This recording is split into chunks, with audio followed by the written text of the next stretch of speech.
सभी को नमस्कार। आज मैं जो आपको जानकारी दे रहा हूँ कब्ज क्यों होती है, उसके क्या कारण है, अगर उन कारणों को आप बारीकी से समझ लेते हो तो आप समाधान खुद ढूंढ लोगे। हकीकत में शरीर खुद बहुत बड़ा डॉक्टर है हर आदमी के लिए। शरीर दुनिया भर की जानकारियां मुहैया करवाता है, डाटा देता है कि आप सावधान हो जाइए, लेकिन आप और हम उसके बारे में ध्यान नहीं देते हैं, तब बीमार पड़ते हैं। वैसे ही कब्जी की जो समस्या है उसको जड़ मूल से खत्म करने के लिए प्राकृतिक तरीके से, नेचुरल तरीके से, उसका आज मैं बेहतरीन आपको जानकारी देने वाला हूँ। आप पूरा वीडियो बारीकी से देखना, समझना। ये केवल कब्ज तक की नहीं, आपके शरीर में और भी अन्य कोई बीमारियां हैं, उसको आप कैसे रोक सकते हो, उसका आपको रामबाण नुस्खा मैं आपको दे रहा हूं। अगर आप कारणों को बारीकी से समझ लेते हो तो स्वतः आप उनका समाधान ढूंढ लोगे। आपका शरीर आपको खुद को समाचार देता रहता है। एक बात और ध्यान रखना कि आपका शरीर आपके लिए सबसे बड़ा डॉक्टर है, और दुनिया का आपके शरीर के लिए सबसे बड़े वैद्य डॉक्टर वो आप खुद हो। क्यों? कि आप जब अपने शरीर का ध्यान रखोगे, आपका शरीर जो आपको जानकारी मुहैया करवा रहा है उसके ऊपर आप बारीकी से नजर रखोगे, एनालिसिस करोगे और उनके बताए निर्देशों को मानोगे। आपके शरीर के जो जो आपको बता रहे हैं, लक्षण बता रहे हैं, आपको जानकारी दे रहा है कि ये मेरे शरीर में ठीक नहीं है। शरीर ने जो ईश्वर ने बनाया है, प्रकृति ने बनाया है, उसमें सारे जो ऑर्गन है वो सारे के सारे संकेत देते हैं बीमारियों के। लेकिन आप और हम उन संकेतों को अगर समझ लेते हैं तो बीमारियां निकट नहीं भटकेगी। तो वो क्या क्या संकेत है, शरीर कैसे संकेत देता है, आप और हमको कैसे मालूम पड़ता है कि बीमारियां आ रही है, उसको कैसे रोकना है, वो सारी बेहतरीन जानकारी मैं आज आपको देने वाला हूं। ऐसी ही नित्य नई बेहतरीन जानकारी के लिए सारे नव आगंतुकों से मैं करबद्ध निवेदन करता हूं कि आप भी हमारे फैमिलियर हो जाइए। इस यूट्यूब चैनल को सब्सक्राइब कर लीजिए, बेल आइकन को प्रेस कर लीजिए। कब्जी की जो उत्पत्ति है, कब्जियत की जो उत्पत्ति है, कॉन्स्टिपेशन की जो समस्या है, उसके 4 मुख्य कारण हैं। उस मुख्य कारणों के सब कारण हो सकते हैं, लेकिन मुख्य कारण 4 है। इन 4 कारणों को आप बारीकी से देख लेते हो, समझ लेते हो, एनालिसिस कर लेते हो, तो आप समाधान स्वतः ढूंढ लेते हो। पहला जो है, आपका खान-पान अगर असंतुलित है तो आप मान के चलिए कि कब्जियत होने वाली है। दूसरी, आपकी दिनचर्या अनियमित है, सारी दिनचर्या गड़बड़ हो रखी है, तो आप मान के चलिए कब्ज की शिकायत होने वाली है। तीसरा, अगर आपके शरीर में कोई बीमारियां हैं पहले से ही, उन बीमारियों के कारण आपकी छोटी और बड़ी आंत में गड़बड़ी भी हो सकती है। और अगर छोटी और बड़ी आंत में मान लो सिकुड़न आ गई है या और किसी भी प्रकार की, या उसमें कोई ट्यूमर बन गई है और वो उसमें समस्या आई, तो मान के चलना कब्जियत की शिकायत बहुत ज्यादा हो सकती है। और अगर दूसरी बीमारियां हैं, उसके दुष्प्रभाव स्वरूप भी आप पे कब्ज की शिकायत हो सकती है। और अंतिम जो चौथा कारण है, वो कारण है आप जो आपके शरीर में बीमारियां हैं, चाहे डायबिटीज हो, शुगर हो, बीपी हो, व्हाटएवर जो भी बीमारियां हो, आपकी खून की कमी हो, उस खून की कमी के लिए आप आयरन की कुछ गोलियां वोलियां ले रहे हो, हाई पावर की, ये सारी की सारी हाई पावर की जितनी भी जो दवाइयां हैं, उसके दुष्प्रभाव स्वरूप भी कब्ज होना ही है। मान के चलिए आप, इस भौतिकवादी व्यवस्था में कोई किसी का नहीं है। आप खुद आपके शरीर के लिए अमूल्य हो, आपके परिवार के लिए अमूल्य है। और आपका अगर शरीर के अंदर किसी भी प्रकार का दर्द होता है तो आपको ही दर्द होगा, आपके शरीर को दर्द होगा। इसलिए आप खुद बहुत बड़े डॉक्टर हो। इन बातों को आप अमल में ले लीजिए, इन टिप्स को उपयोग में ले लीजिए। मैं आपको गारंटी से कहता हूं, आपकी कब्ज कितनी भी पुरानी क्यों ना हो, जड़ मूल से नष्ट हो जाएगी। 1% भी कब्जियत नहीं रहेगी। पेट 100% आपका साफ रहेगा। पेट भारी भारी रहना खत्म हो जाएगा। पेट के अंदर गैस बननी समस्या मिट जाएगी। अपच है वो खत्म हो जाएगी। एसिडिटी है, पेट के सारे विकार दूर हो जाएंगे अगर इन टिप्स को आप बारीकी से एनालिसिस करके आपके दिनचर्या में उतार देते हो। और मैं आपको इतना आसान और बेहतरीन तरीका बताने वाला हूं, उन तरीकों से आप हमेशा के लिए कब्ज को नेचुरल तरीके से, प्राकृतिक रूप से, स्थायी रूप से, बिना दवा आप आपकी कब्जियत को ठीक कर सकते हो।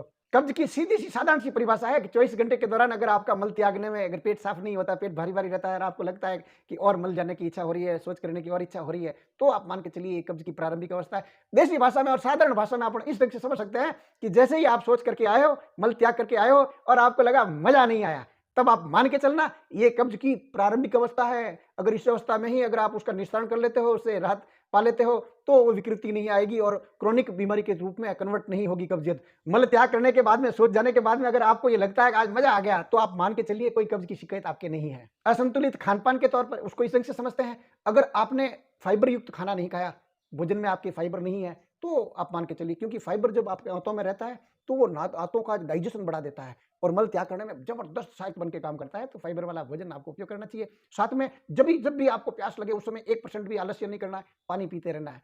भूख जब नहीं लगती है तो जबरदस्ती नहीं ठूसने का है, ये एक विशेष ध्यान रखना है आपको। जब जबरदस्त भूख लगती है उस समय खाओ, और जब भी आप खाना खाते हो तो अल्प मात्रा में ना खाओ। आपकी जितनी भूख है उससे एक आध रोटी कम खा लो, वो चलेगा, लेकिन उस समय आप परिपूर्ण भोजन करिए।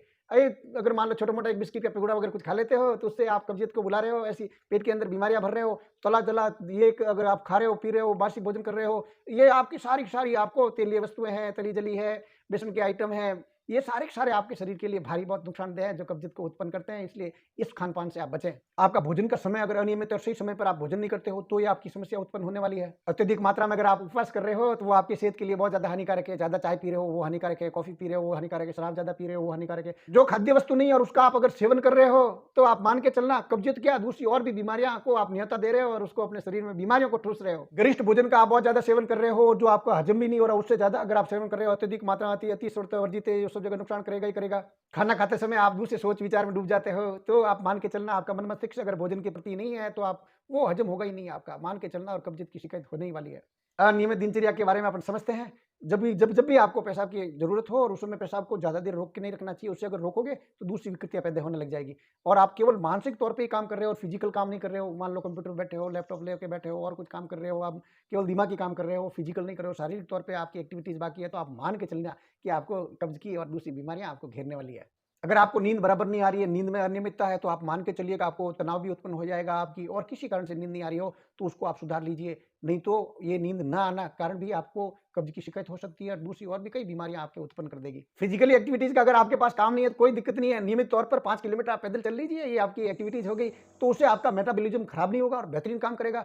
साथ में थायराइड हार्मोन है, उसकी कमी नहीं आएगी। जब ये इसकी कमी नहीं आएगी तो आप मान के चलिए आपको कब्जियत या दूसरी बीमारी निकट नहीं आएगी। या बचपन से ही एक आपकी गंदी आदत पड़ गई है कि मल त्यागने का आपके पास समय नहीं है, जब कभी भी इच्छा हो चल दिए शौच करने के लिए, नहीं, उसका एक फिक्स नियम बनाइए और उस समय में आपको जाना ही जाना। भले ही आपको प्रेशर बना है ना बना, वो महत्वपूर्ण नहीं है, लेकिन आपका एक नियमित फिक्स टाइम होना चाहिए शौच करने का। आप कोई बीमारी से ग्रसित है और उसके लिए आप दवाएं सेवन कर रहे हो जो हाई पावर की है, तो आपको समस्या उत्पन्न करेगी। लिए इसलिए आप जो दवाएं ले रहे हो, या तो पहले जो बीमारियां हैं उसको ठीक करने के लिए कोई आयुर्वेदिक उपचार ले लीजिए, उससे आप समाधान कर लीजिए। और मान लो आपका माइंड सेट नहीं होता है, तो जो भी आपकी बीमारियां जहां चल रही है उस डॉक्टर से आप उसकी निवृत्ति जल्दी होने के लिए या कब्जी की निवृत्ति के लिए उसको आप गाइडेंस ले लीजिए, ताकि यह समस्या ना हो।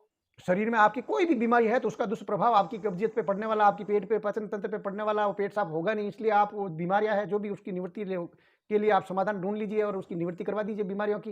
अन्यथा आपको हाथों में अगर बीमारियां हो जाती है तो उसकी समाधान तुरंत करवा देना, नहीं तो मान के चलना आपकी कब्जियत ठीक होने वाली नहीं है, पेट साफ होने वाला है नहीं।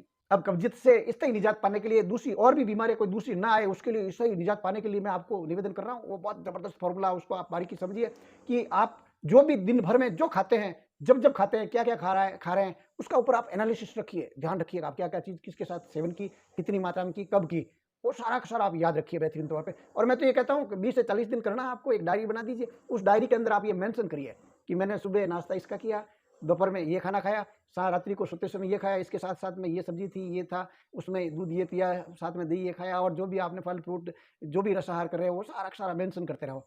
आप जब मेंशन करोगे और दूसरे दिन आप याद रखोगे कि जब आप सोच गए और आपको जब आनंद आ जाता है कि एकदम पेट साफ हो गया है, तो जो जो वस्तुएं आपने खाई उनकी एक लिस्ट बना दो, गुड लिस्ट में इनका सबका नाम डाल दो कि ये खाद्य वस्तु इसके साथ कॉम्बिनेशन में मैंने खाई और मेरे सेहत के लिए बहुत बढ़िया है।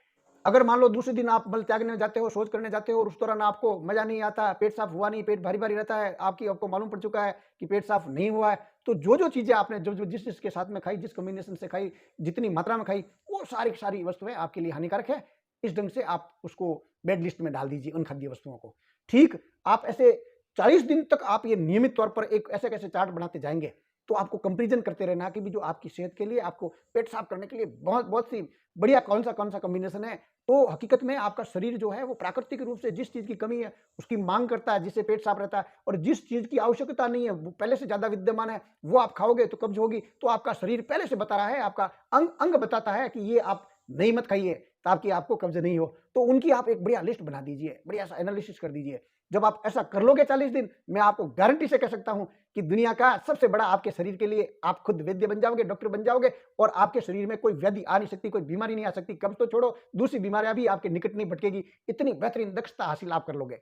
जब भी आप बैठते हो तो एक विशेष नई आदत डाल देना, हमेशा के लिए उकड़ू बैठने की कोशिश करो। आप जितना उकड़ू बैठोगे आपको कब्ज की शिकायत कम से कम होगी, आप मान के चलना।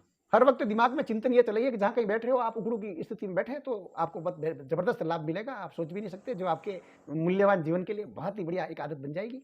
और इस तौर पर आप हमेशा के तौर पर तो आपको नेचुरल तरीका ही काम आएगा। जो मैंने अभी आपको ये सब सारी विस्तृत जानकारी बताई, चार्ट बनाकर डायरी में लिखकर उसका उपयोग करिए, हमेशा के लिए रफा दफा हो जाएगी कब्जी वब्जी सारी समस्याएं, दूसरी बीमारियां। आपने पूरा वीडियो देखा, बहुत बहुत धन्यवाद, बहुत बहुत साधुवाद। अगर आपको जानकारी अच्छी लगती है और आप भी चाहते हो कि रोग मुक्त लोग हो, तो आप ये जानकारी शेयर कर दीजिए। एक लाइक मेरे लिए।